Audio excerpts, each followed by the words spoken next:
Hey guys, I've just come back from watching the Weapons movie and I thought I'd give you guys a non-spoiler review of it. Give the good and the bad and the things that I liked or disliked, or basically share if you guys should watch it at the cinema or not. Weapons is a movie about 17 children from the same classroom who go missing one night at 2:17 a.m. They basically run out of their home in the middle of the night and never to be seen again, besides one child in that class who doesn't.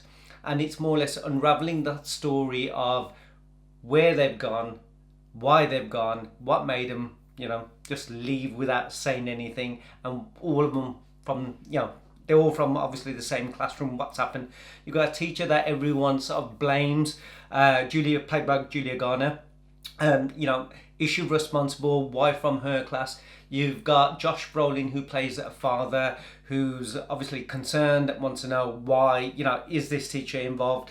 What is going on? What's happened? Obviously concerned. The reason why I want to watch this movie, obviously, is Cregger, who directed it. He also made Barbarian, which I really enjoyed, and I'm sure that was one of the reasons why most of the people want to watch it.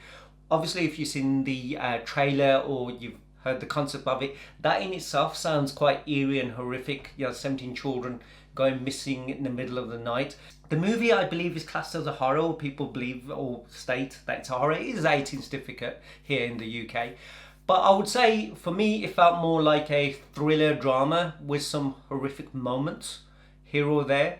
But I didn't think it was much of a horror. The things that I liked, I loved the way Cregger creates a story totally different to anyone else. It's always something unique. We haven't seen it before. Even if the concept idea might be, obviously we've got to take something that's already done and make it in our own way. So you do get that. I love the cinematography. I love the way he, puts things together, the way that he shows it, the eeriness, the lighting, the backdrops, the sounds, the music, everything that he creates, just sometimes things aren't even happening and you're thinking, oh my gosh, it puts you on the edge of the seat, which I really enjoyed even in this movie.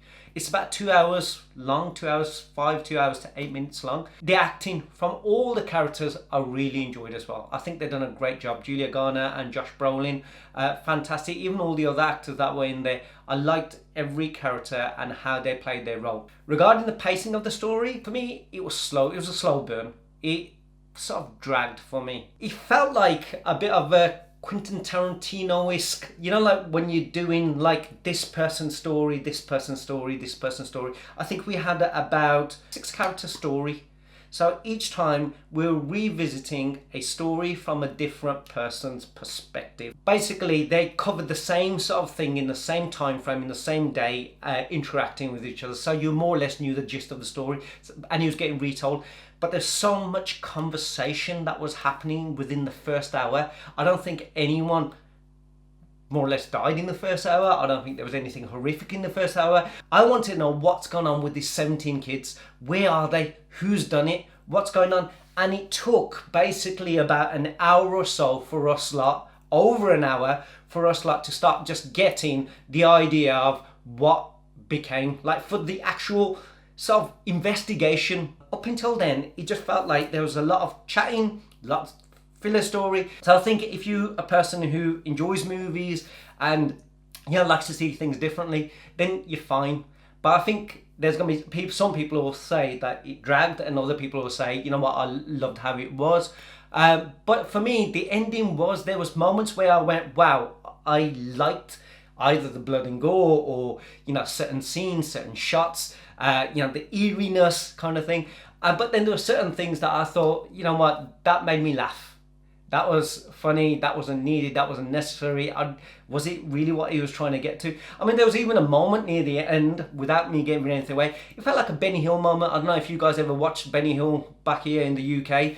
Basically, when he used to be running, and then you got all these like ladies or these men or everything. He's done all this, slapstick stuff to people or annoy people, and then he's sort of running like, and everyone's just running after him everywhere like this, and they're all going in a circle and going this way, jumping over this way, that way. That kind of a moment. I felt if the music was different, then I would have seen the funny silliness of it. But then what it led to was quite graphic and gory and things like that. And you guys don't know without me, you know what I mean? I enjoyed his Barbarian probably a lot more, I would say. I can watch Barbarian again. This one for me was probably a one-time watch. I don't think I need to watch it again to know what went on. There's an antagonist in the movie, done a great job. I'm not going to get into that because again it will be a spoiler. I mean, last time I watched a really good sort of kidnapping, kids going missing movie was probably, if top of my head, probably Prisoners.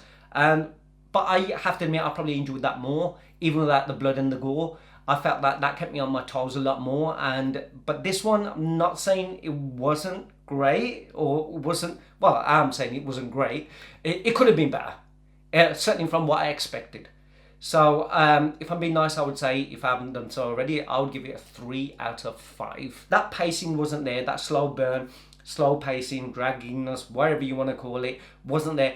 And those stories of people that I just didn't give a monkeys about, you know, or it was shortened down, just get to the point, and this long conversations about things, and, you know, just sitting in a room with your drink and all that. It's like, I get it, but it felt like more of a, I'm not here to watch a drama. I am here to watch a thriller, but I'm here to watch a thriller horror, and it felt more like a drama thriller than a horror. That's my take anyway. If you guys have seen it, you guys can write down below what do you guys think and feel, the good, the bad. Like I said, music, the sound effects, everything was great. I love the way that he just captured those things, and I think I've already said all those things. So there's the good and the bad. But share with me your take, and that was mine, and let me know what else to watch and review and react to, and I'll see you in the next one.